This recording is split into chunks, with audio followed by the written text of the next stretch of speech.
Commander stared at the screen in his command center. The unknown vessel drifted slowly through space near the edge of the forbidden zone. His crew had detected it 2 hours ago, and nobody could explain where it came from. "Run the scan again," said to his sensor officer. The officer touched several controls.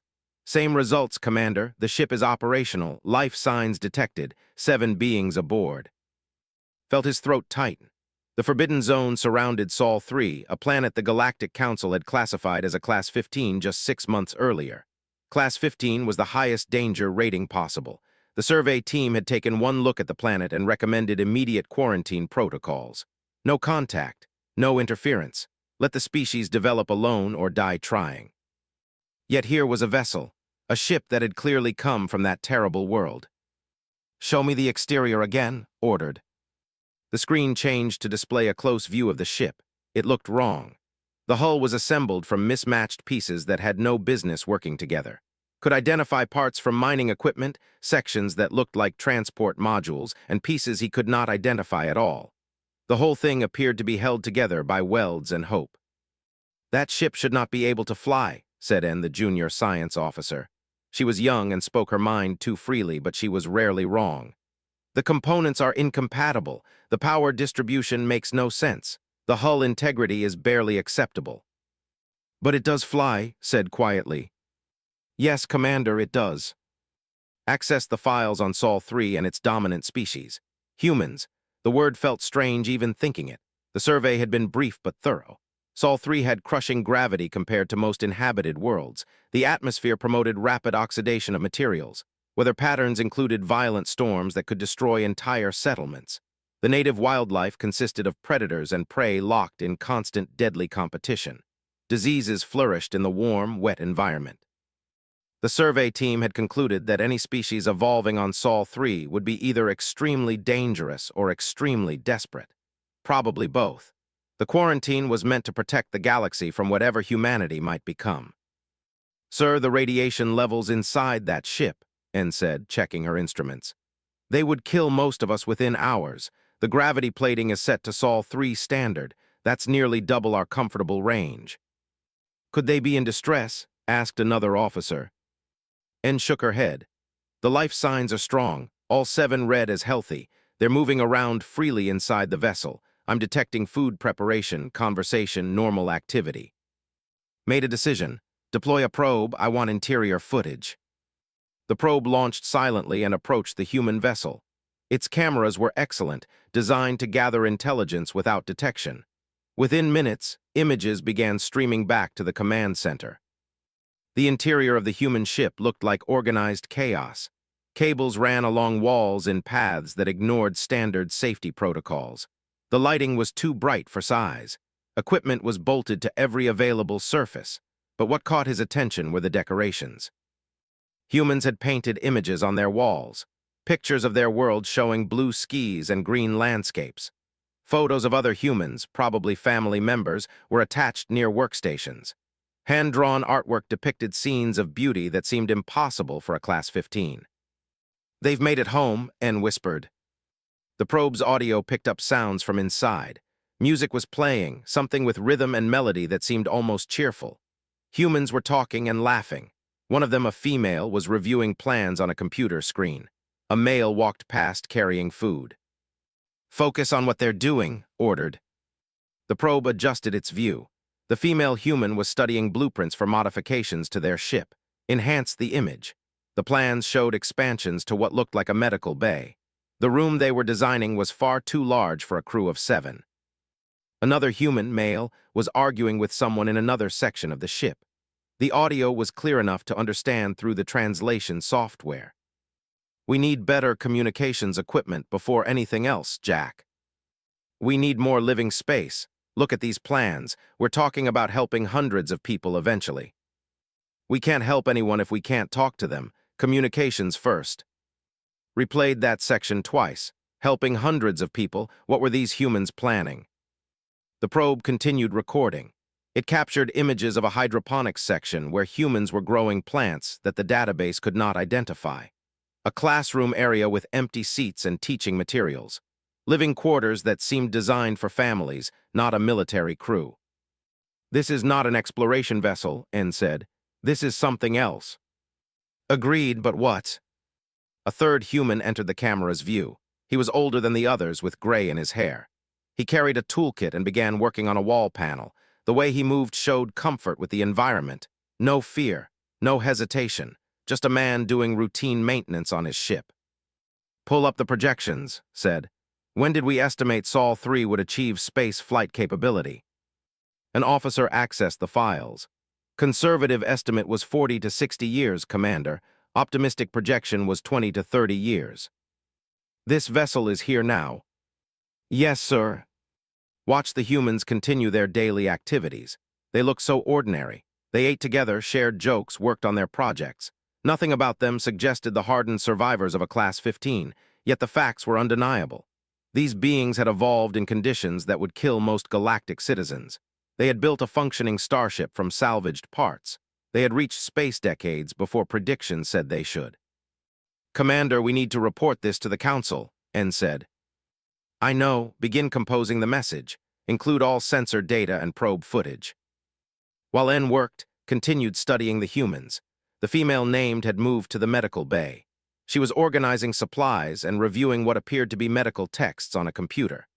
The male called Jack was now arguing with another crew member about power distribution to different sections of the ship.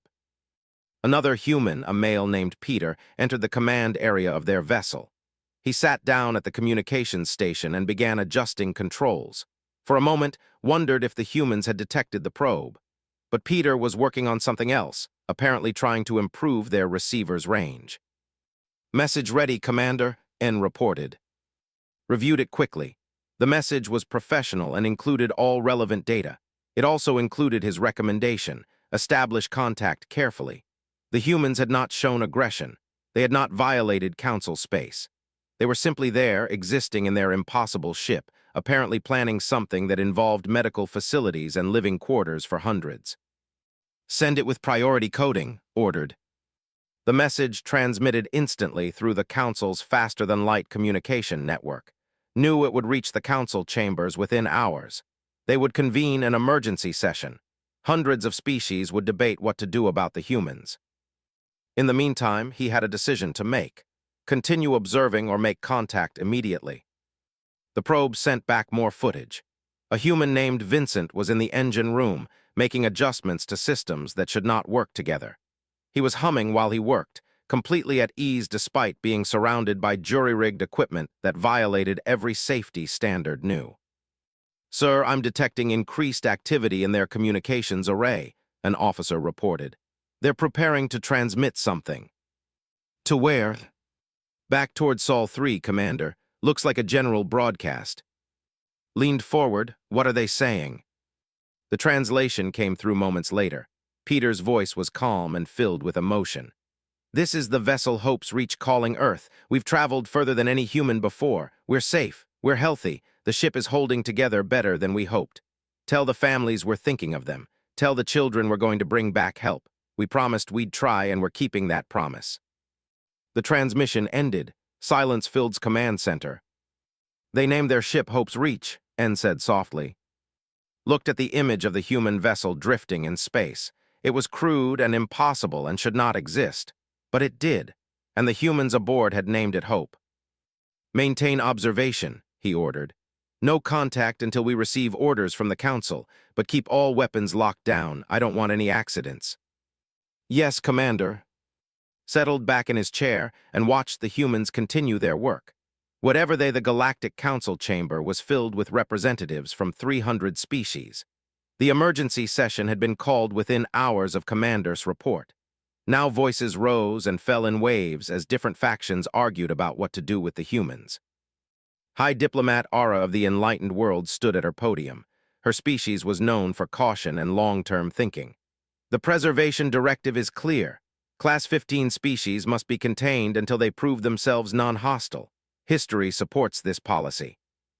History is filled with exceptions, countered Ambassador OK of the Merchant Coalition.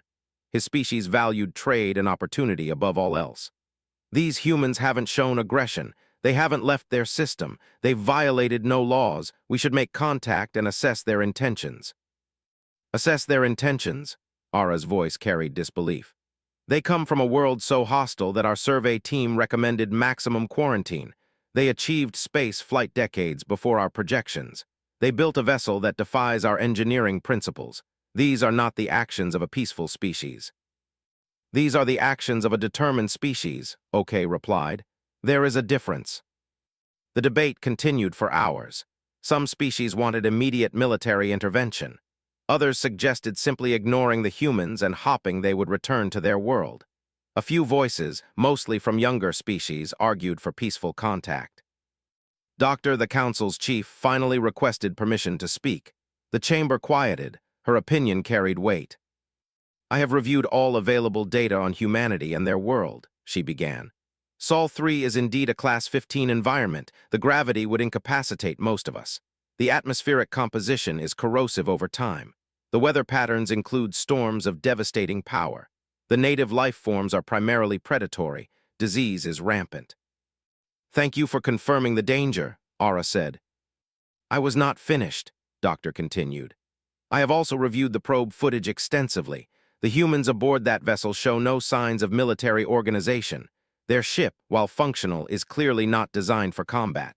The modifications they are making suggest medical purposes, not weapons, and their transmission back to their world spoke of helping children.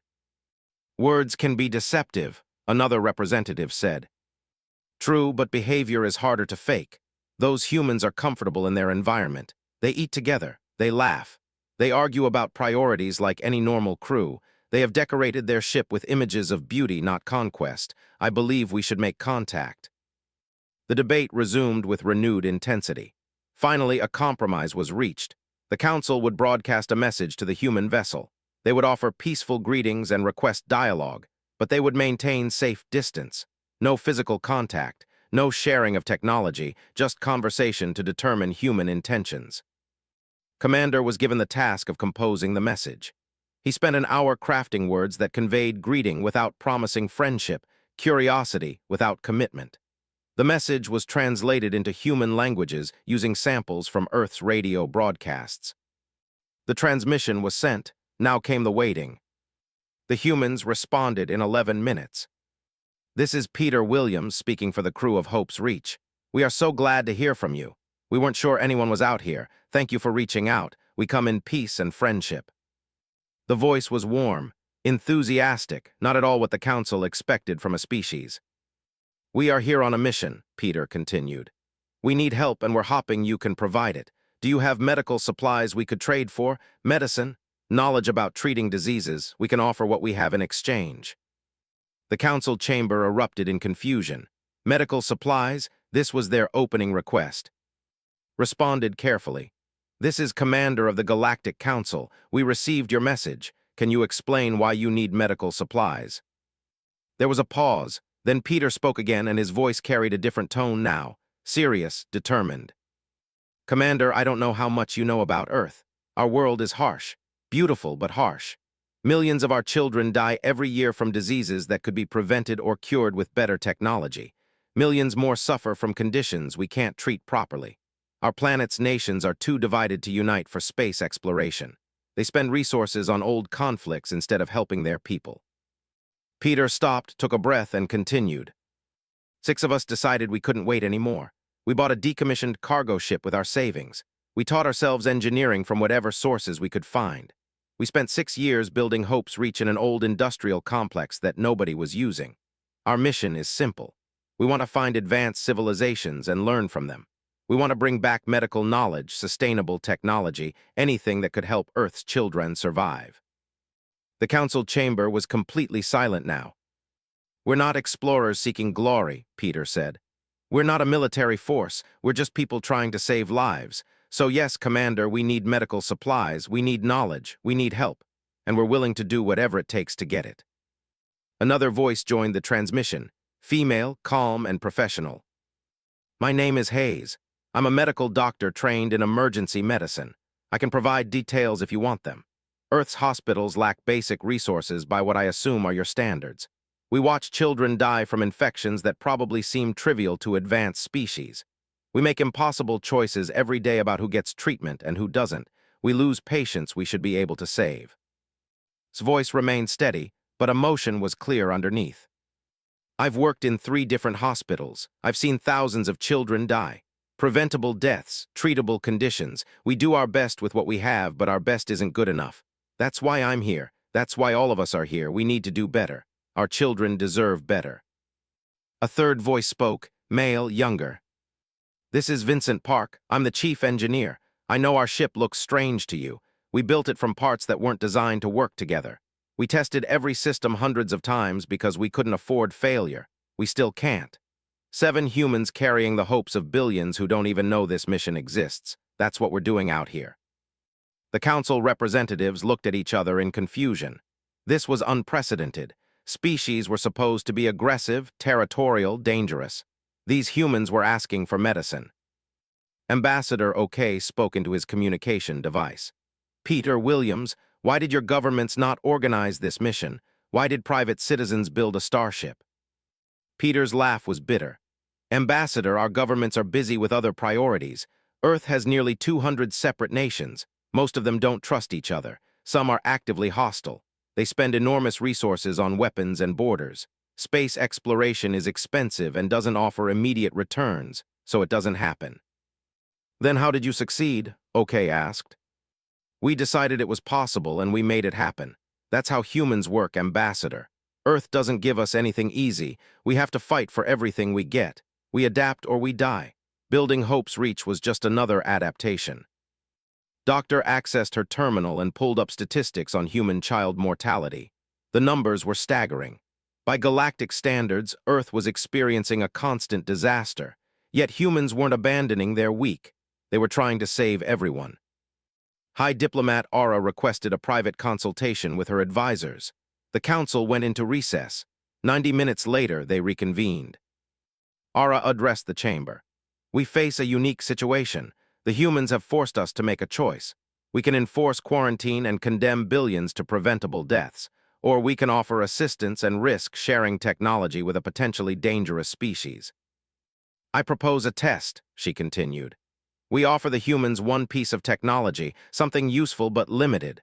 A basic medical scanner, perhaps. We observe what they do with it. If they weaponize it or abuse it, we resume full quarantine. If they use it as promised, we reconsider our position. The vote took 20 minutes. The proposal passed by a narrow margin. Commander composed another message. Hope's Reach, this is Commander. The Galactic Council has decided to offer limited assistance. We will provide you with a basic medical scanner.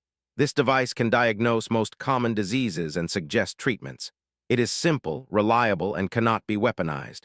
We will observe how you use this technology. Your future relationship with the Council depends on your choices. The response came quickly. Peter's voice was thick with emotion.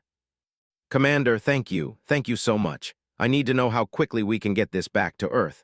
How fast can our ship travel? What's the safest route? We need to start saving lives as soon as possible. 3 months passed. Commander maintained constant observation of both the human vessel and Earth itself. What he witnessed every prediction the Council had made about species behavior. The medical scanner arrived at Hope's Reach exactly on schedule, watched through probes as the humans received it with celebration. Peter held the device carefully, almost reverently. Immediately began studying its operation manual. The others gathered around, asking questions and making plans. Then came the surprise. Within 7 days, Hope's Reach began broadcasting the scanner's complete technical specifications back to Earth. Not to their governments, not to the wealthy. They transmitted the plans to universities, hospitals, research facilities, and individual doctors in struggling regions. The message was simple. Build these, share them, save lives. They're giving away Council technology, N said, shocked. They're sharing it, corrected. There's a difference. Dr. joined observation team. She wanted to see humanity's response firsthand. What she witnessed fascinated her. Earth's engineers began constructing scanners based on the broadcast plans. The devices were crude compared to the Council's original. Human technology limitations forced compromises and simplifications. But they worked. Within weeks, hospitals across Earth were diagnosing diseases that had previously been death sentences. A hospital in what humans called Kenya received their scanner first. The doctor in charge, a woman whose name, translated as Hope, used it to diagnose a child with a previously undetectable infection. Treatment began immediately. The child survived. The doctor broadcast her success to colleagues worldwide. More scanners appeared, more children survived. The numbers were small at first. Dozens, then hundreds, then thousands. But something else happened that surprised the Council. Earth's nations began talking to each other more seriously than before. Researchers shared modifications and improvements to the scanner designs. Governments that had been barely on speaking terms began coordinating to distribute the technology to regions lacking manufacturing capability. The scanner is catalyzing cooperation, Doctor noted. Humans are using it to build connections. Hope's Reach became more than a vessel. It became a communication hub. Broadcast medical seminars 3 times a week, teaching Earth's doctors how to use the scanners most effectively. Jack held engineering sessions explaining how to modify the designs for different manufacturing capabilities. A crew member named Lisa discussed sustainable farming techniques that could work in harsh climates. Received regular reports on Earth statistics. Child mortality rates were declining, not dramatically but measurably. In 3 months, hundreds of thousands of young humans had survived conditions that would have killed them before. The Council had given humanity one tool, and they were using it to transform their entire planet. Then came another message from Hope's Reach. This time, Vincent was speaking. "Commander, this is Vincent Park. We have a request. Earth wants to send another ship to meet you, not a government vessel. A group of our teachers, doctors, and engineers have pooled their resources to build a second ship. They want to establish formal relations with the Council." Felt his pulse quicken. How many humans? "The second ship will carry 30 people.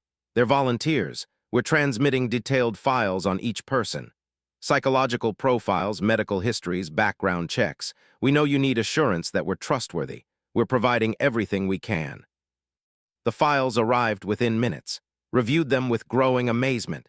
Every volunteer had spent their career helping others. Teachers from underfunded schools, doctors who worked in disaster zones, engineers who built infrastructure in impoverished regions. Humanity was sending their caregivers, not their warriors. Ambassador OK studied the files carefully. These are their best people, not their strongest or their necessarily, their most compassionate. High Diplomat Ara began her own investigation into human culture and history. She spent 3 months studying everything Earth had broadcast into space. Music, literature, films, scientific papers, news reports. The picture that emerged was complex. Humans were violent. Their history was filled with wars, atrocities, and terrible mistakes. They had committed crimes against each other that would horrify most Council species. But underneath the violence was another pattern. Humans formed groups easily. They created tribes based on family, location, belief, and choice. They fought with other tribes regularly, but they also adopted outsiders into their tribes. They took in strangers. They cared for children who weren't genetically theirs. They rescued each other from danger, sometimes at the cost of their own lives. Ara found records of human parents dying to protect their offspring. She found stories of strangers risking everything to save children they had never met. She found evidence of humans choosing mercy over revenge, cooperation over conquest. Earth made them protective, she told the Council during a closed session. The Class 15 environment didn't create conquerors, it created protectors.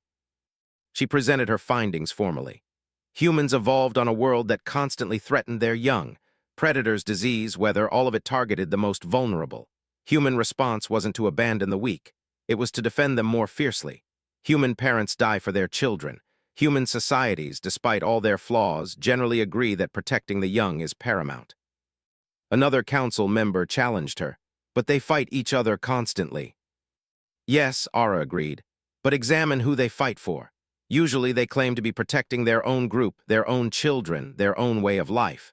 Humans don't fight for conquest as much as they fight because they believe their tribe is threatened. Remove the threat and humans prefer cooperation." She pulled up statistics on human charitable giving, volunteer work, and disaster response. When earthquakes destroy cities, humans from around the world send help. When children are sick, humans create organizations to fund research and treatment.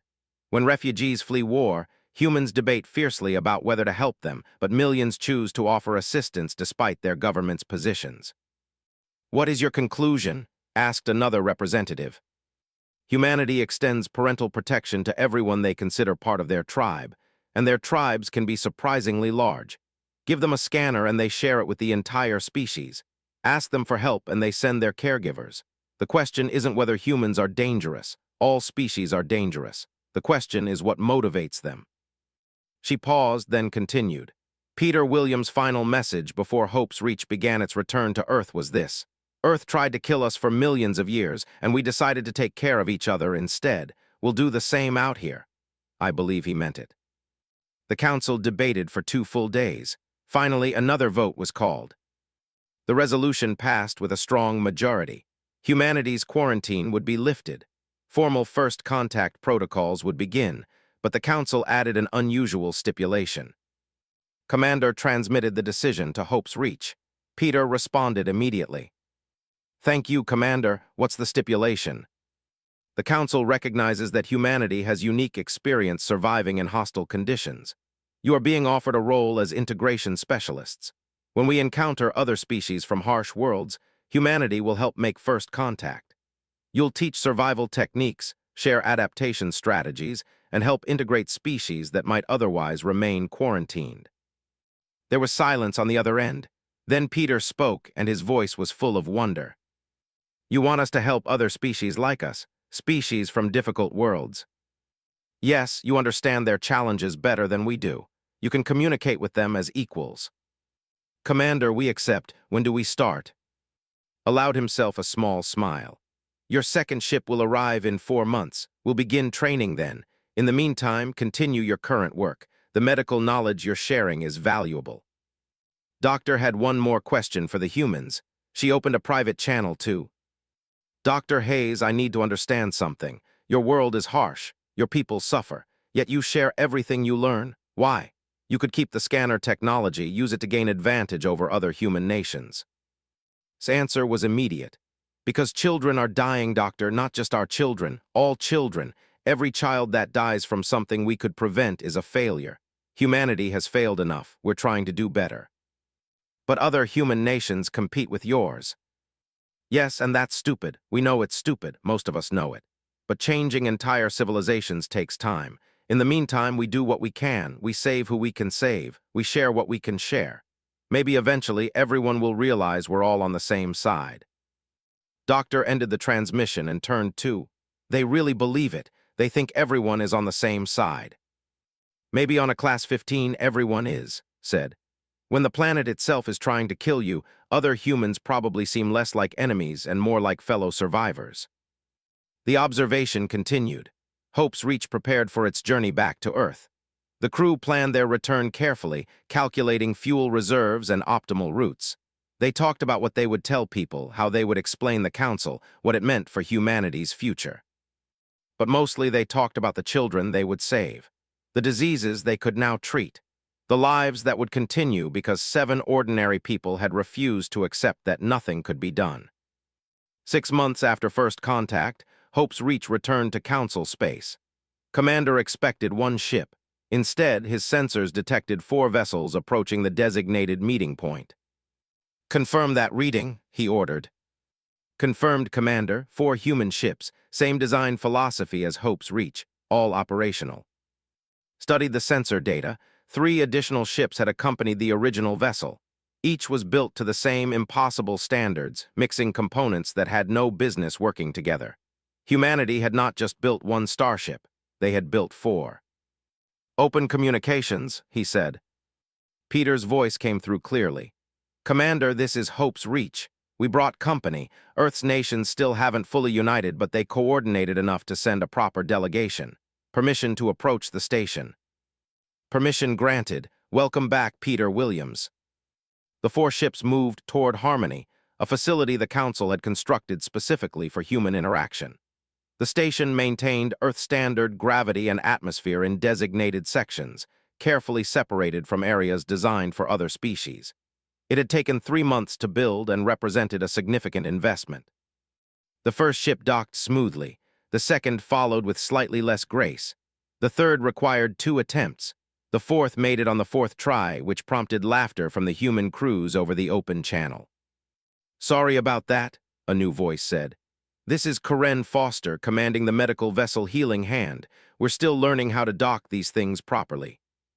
Watched through cameras as humans emerged from their ships. They wore simple clothing, nothing military or threatening. Their faces showed wonder as they looked around the docking bay. Several were crying, others stood in stunned silence. The second ship carried medical personnel. Karen led a team of doctors, nurses, and medical researchers. With her was Chris Park, an epidemiologist who had spent his career fighting disease outbreaks in Earth's regions. The third ship brought agricultural specialists and environmental scientists. They were led by a woman named, who had developed drought-resistant crops that fed millions. The fourth ship carried teachers and cultural ambassadors. A historian named Tors led this group. She had studied every piece of information the Council had broadcast to Earth and prepared detailed reports on galactic civilization. The humans gathered in the station's main meeting area, observed from a separate section designed for non-human species. The gravity in the human section would have crushed him. The atmosphere would have burned his lungs. But cameras and communications allowed full interaction. "Welcome to Harmony," said. "I am Commander. On behalf of the Galactic Council, I greet you." The humans responded with various expressions of gratitude and excitement. Several spoke at once before Peter raised his hand for quiet. "We're a bit overwhelmed, Commander. This is more than we ever imagined. 300 species, thousands of worlds. It's incredible." "Your species is now part of that community," said, "though your integration will be gradual." Karen stepped forward. "Commander, my team has brought a gift. We want to share something with the Council." She presented a data storage device. "This contains comprehensive medical information from Earth. Every disease we've encountered, every treatment we've developed, every piece of medical knowledge we've gained from surviving our world. We're offering it freely to the galactic community." Doctor, who had joined for the meeting, accepted the device. She spent the next hour reviewing its contents while the humans waited patiently. "This is remarkable," Doctor finally said. "Your medical knowledge is primitive by our standards, but it's adapted to conditions most Council species never face. Treatments for extreme radiation exposure, techniques for surviving severe atmospheric contamination, methods for fighting highly aggressive diseases. This data is immediately valuable for Council members who work in hazardous environments." "We hoped it would be useful," Karen said. "Earth taught us that survival information should be shared, not hoarded. The faster everyone learns to survive, the more people live." Chris spoke next. "We're also proposing an exchange program. Earth's researchers want to learn galactic medical techniques. In return, we'll teach what we know about adapting to hostile conditions. We've survived Class 15 environment for millions of years. That experience has to be worth something." Ambassador OK, participating remotely, responded enthusiastically. "The Merchant Coalition agrees. We're prepared to begin trade negotiations immediately." "We need to discuss what humanity wants in exchange," OK continued. "What are your terms?" Peter exchanged glances with the other humans. "Ambassador, we don't want currency or resources. We want knowledge, technology that can help Earth, training for our people, and the chance to prove ourselves as galactic citizens." "That's all." "That's everything, Ambassador. Earth is still struggling. We need help improving our world. Everything else is secondary." Stepped forward with her team. "We've brought agricultural data as well. Earth's farmers have developed crops that thrive in terrible conditions. Drought, poor soil, extreme temperatures. These might help Council worlds that are struggling with environmental problems. We'd like to share them in exchange for sustainable cultivation techniques." "You continue to offer gifts," observed. "Why?" "Because we're the newcomers," said simply. "We're joining your community. We want to contribute, not just take. Earth's children are still dying, yes, but we're not beggars. We're partners. We have things to offer." Asked permission to speak, granted it. "Commander, I've prepared a presentation about human civilization for the Council. I think it's important you understand who we are, including our failures." Over the next hour, gave a brutally honest account of human history. She discussed wars, genocides, environmental destruction, and countless mistakes. She didn't hide humanity's flaws or pretend Earth was peaceful. "We're violent," she admitted. "We fight each other over resources, beliefs, territory. We've committed terrible crimes against our own species, but we're also adoptive. We take in strangers. We form new groups that cross genetic and cultural lines. We argue and fight, but we also have a history of enemies becoming allies. She showed examples. Nations that had fought devastating wars now trading peacefully. Former adversaries forming alliances against common threats. Humans crossing every boundary to help each other during disasters. Earth's children were dying, concluded. So we built ships to find help. Now that we've met you, we're already wondering which alien children might need help too. That's how humans work. We expand our circle. We adopt new tribes. We extend protection to more and more people. High Diplomat Aura, observing remotely, spoke for the first time. You're asking the Council to trust that humanity will extend that protection to galactic citizens. Yes, said, but we understand you need proof. We're willing to work for that trust. The discussions continued for 3 days. Humans met with representatives from dozens of Council species. They shared meals when compatible. They exchanged stories and information. They asked endless questions and answered just as many. Watched humans interact with species from across the galaxy. They showed genuine curiosity, not fear or aggression. They treated everyone with respect, even species that looked nothing like them. They laughed at jokes they barely understood and tried to learn basic greetings in languages their vocal cords couldn't properly produce. On the 3rd day, the Council transmitted their formal response. High Diplomat Aura delivered it personally, traveling to the station to meet the humans face to face. She stood in a section designed for her species' atmosphere, separated from the humans by a transparent barrier. Despite the separation, her message was clear. The Galactic Council has reviewed humanity's request for membership in our community. We grant provisional status, with full membership pending a 5-year evaluation period. This is the fastest integration of a new species in Council history. The humans erupted in celebration. Aura waited for quiet before continuing. However, we are adding something unprecedented to your agreement. Humanity is assigned a unique role, integration specialists. When the Council encounters other species from hostile worlds, humans will help make first contact. You'll teach survival techniques, share adaptation strategies, and help integrate species that might otherwise remain quarantined forever. Peter stepped forward. We accept High Diplomat. When do we start? Immediately. We have 3 species from Class 12 and 13 worlds that are ready for contact. Your experience surviving harsh conditions makes you ideal for initial communication. Aura paused, then added something personal. I spent 3 months studying your species. I expected to find warriors. Instead, I found caregivers who happen to be very good at surviving. The galaxy needs more of that. The formal ceremony concluded. Humans and Council representatives celebrated together as best they could given their different biologies. Music from Earth played through the station's speakers. Alien songs joined in. The sound was chaotic but joyful. Found himself speaking privately with Peter later that evening. You changed everything, said. 7 humans in an impossible ship, and you changed the galaxy's understanding of species. Peter smiled. We just wanted to help children, Commander. Everything else followed from that. What will you do now? Keep building ships, keep training crews, keep learning. Earth still needs help, and now we have an entire galaxy willing to teach us. But we'll also help other species. That's the deal. We give and we receive. Everyone benefits. Your species is unusual, Peter Williams. Maybe, or maybe Earth just taught us that cooperation beats competition when the environment is trying to kill everyone. 1 year after first contact, Harmony had transformed into a thriving hub of human and alien interaction. The original 4 human ships now shared docking space with 12 more vessels, each built to the same impossible standards that somehow worked. Commander stood in his observation deck, watching humans move through the station's corridors. They walked with confidence now, no longer overwhelmed by the diversity of galactic civilization.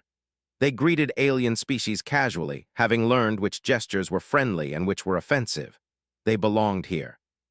Peter and had just returned from Earth with supplies and new crew members. Their ship, Hope's Reach, had made the journey 7 times now. Each trip brought more humans eager to participate in galactic society. Each return carried knowledge and technology back to Earth. The latest mortality statistics arrived this morning, Doctor said, joining at the window. Earth's child death rate has dropped by 43% in 1 year. Remarkable progress. The medical scanners were just the beginning. Humans have adapted 17 different council technologies for use on Earth. They've modified water purification systems, food production techniques, and disease prevention protocols. Everything they learn, they share with their entire species. Watched a group of human children playing in the station's recreational area. Their parents had brought them to experience life beyond Earth. The children played with young aliens from a dozen different species, laughing despite not speaking the same languages. They're teaching their children early, observed, growing up seeing the galaxy as normal, not strange. Smart strategy, Doctor agreed. The next generation of humans will be truly galactic citizens. A communication alert sounded. Ambassador OK was requesting a meeting with the human delegation, granted access to the station's conference room. OK arrived with representatives from the Merchant Coalition. They carried proposals for formal trade agreements. Humanity had been provisional members for a year. Now the coalition wanted to establish permanent commercial relationships. Karen led the human negotiating team.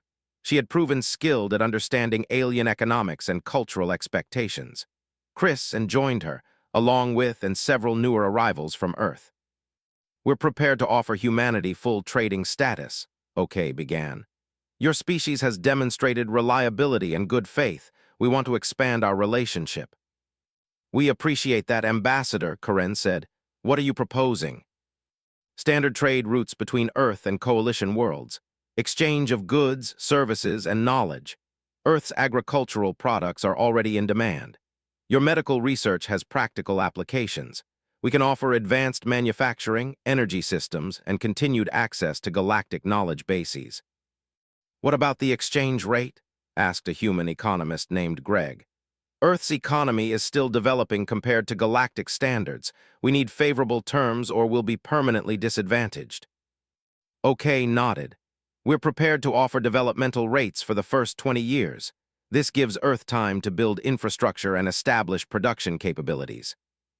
The negotiations continued for hours. Humans proved to be careful bargainers, not accepting terms without thorough review. But they also proved flexible, willing to compromise when coalition representatives explained cultural or practical constraints. Finally, an agreement was reached. Earth would have formal trading status with access to 70% of coalition markets. In exchange, humanity agreed to share ongoing research and maintain open communication about technological development. There's one more item, OK said as the meeting concluded. The Council has your first assignment as integration specialists. Peter, who had been listening quietly, straightened. We're ready, Ambassador. Which species? Though they inhabit a Class 13 world in the outer regions. High gravity, toxic atmosphere, extreme temperature variations. Our initial contact attempts failed. They interpreted our messages as threats, and we believe humans might communicate more effectively. Because we understand what it's like, Peter said. Exactly. You know what survival on a harsh world requires. You can approach them as equals, not as superior beings offering charity. Studied the data OK provided. Their biochemistry is completely different from ours. We can't share food or atmosphere. How do we build trust? By sharing survival strategies, Doctor suggested. Show them how you adapted Earth technology for space travel. Explain how you built ships from salvaged parts. Demonstrate that hostile worlds create certain patterns, certain solutions. Let them see themselves in you. Vincent, who had joined the meeting late, reviewed the technical specifications of technology. They're at approximately the same development level Earth was 5 years ago. They've achieved basic orbit capability but haven't built long-range vessels. They're stuck like we were. Can we help them? Peter asked. Yes, if they'll let us. The mission was approved. Hope's Reach would make first contact with accompanied by 2 support vessels. The crew spent 2 weeks preparing, studying everything known about culture and biology. They practiced communication protocols and prepared gifts that demonstrated human technology without seeming threatening. The journey to space took 12 days. Peter broadcast messages as they approached, using frequencies that were known to monitor. The messages were simple. Greetings from another harsh world species, offers of friendship and knowledge sharing, no demands or expectations. For 3 days, there was no response. Then a vessel emerged from their planet's orbit. It was crude, built from what appeared to be industrial equipment, held together with determination and hope. Peter smiled when he saw it.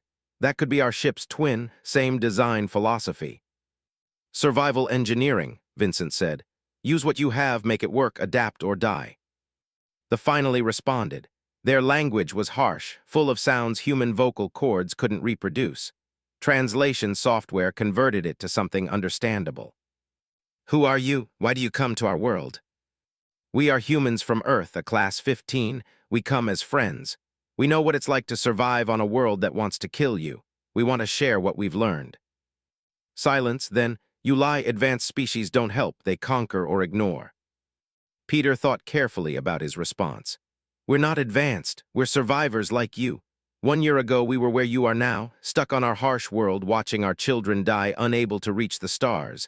Then we met the Galactic Council, they helped us. Now we want to help you. Why? Because children are dying on your world. Because you're building ships from salvaged parts just like we did. Because you deserve better than being stuck and alone. Another long silence. Then the vessel moved closer, still cautious but no longer fleeing. Over the next week, humans exchanged information carefully, shared medical techniques adapted for harsh environments. Vincent explained engineering solutions for building functional ships from incompatible parts, discussed agricultural methods for growing food in hostile conditions. They shared their own innovations, survival strategies developed over millions of years on their deadly world, cultural practices that helped their species endure, stories of struggle and adaptation that humans understood completely. A named Thresh became their primary contact. Through translation software, Thresh explained their situation. Their world killed children constantly. Predators, disease, environmental hazards. They had achieved space capability hopping to find help, but every species they detected seemed too different, too advanced, too dangerous to contact. We thought we were alone, Thresh said. We thought harsh worlds only made monsters. They make survivors, Peter replied, and survivors help each other. By the mission's end, formal contact was established between thee and the Galactic Council. Humans facilitated the introduction, explaining council protocols and helping thee understand that not all advanced species were threats. They agreed to begin integration under humanity's guidance. Hope's Reach returned to Harmony, carrying messages of gratitude from the High Diplomat Aura met them personally. You succeeded where we failed, she said. They trust you. They trust us because we've been where they are, explained. We know what it feels like to be desperate and scared and convinced nobody cares. When we said we understood, they believed us. This is why we created the integration specialist role, Aura said. Harsh worlds create a specific type of survivor.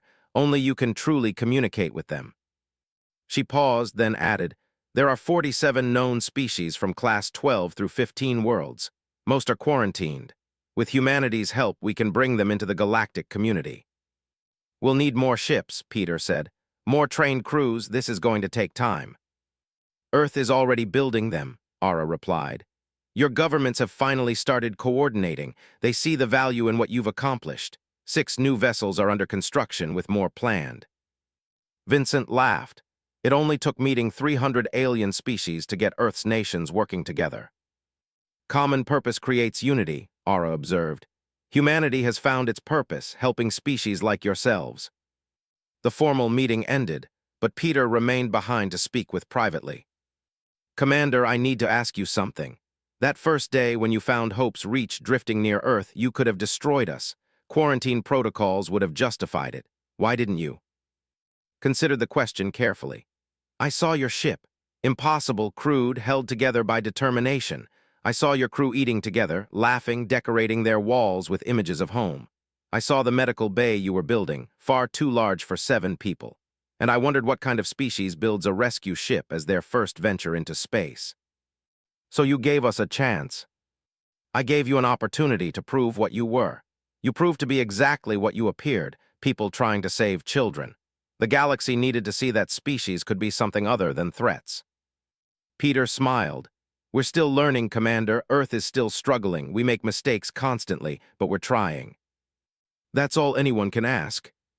6 months later, Earth officially achieved full council membership. The 5-year evaluation period was shortened based on humanity's consistent demonstration of peaceful intent and valuable contributions to galactic society. The celebration at Harmony included representatives from over 100 species. Humans had become a familiar presence in Council space. Their ships, still built from salvaged parts and impossible engineering, traveled throughout explored territory. Their crews helped integrate 7 more species, earning respect and gratitude across the galaxy. Stood with Doctor, watching the celebration through a shared viewing screen. "We changed our ship's purpose," said. "Hope's Reach was a cargo hauler. We turned it into a medical rescue vessel. And in doing so, you changed the galaxy's understanding of what species could become," Doctor replied. "Not all survivors become conquerors. Some become caregivers." "Earth tried to kill us for millions of years," said, repeating Peter's words. "We decided to take care of each other instead. Turns out that works pretty well in space, too." Doctor watched humans dancing with aliens to music that blended Earth's rhythms with sounds from across the galaxy. "Your species has a gift. You extend family bonds to strangers. You adopt entire species into your protective circle." "Is that unusual?"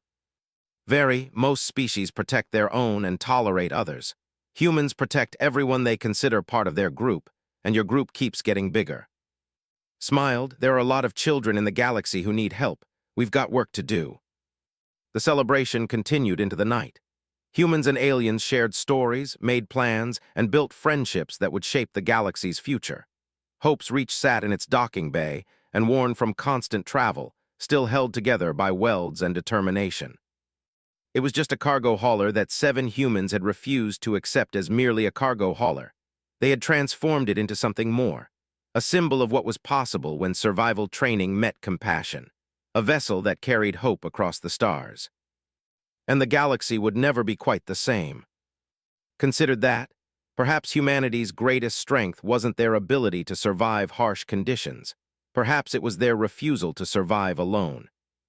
Filed his final report on the human vessel. The ship still made no sense by engineering standards. The humans still seemed too fragile to have survived their world. The whole situation remained impossible. But it was real, and the galaxy was going to have to adjust to that reality. The human was crying, could hear it in his voice.